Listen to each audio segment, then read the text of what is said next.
Hi, I'm Sunoj Das Shrestha. I'm co-founder of Karkhana, an education company and a makerspace. I am an educator by profession, an engineer by degree, and a maker at heart. I really wanted to do a workshop in Republica this year. The workshop would be in the theme called Art of Education.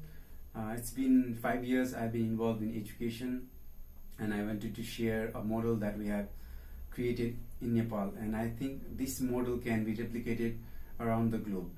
So the workshop would be divided into 2 phases. In the first phase, I'd like to hand out a few kits that we have designed so that the participant can engage with it, they can explore it, and then evaluate the kits and maybe give me some feedback on how can we make it more effective.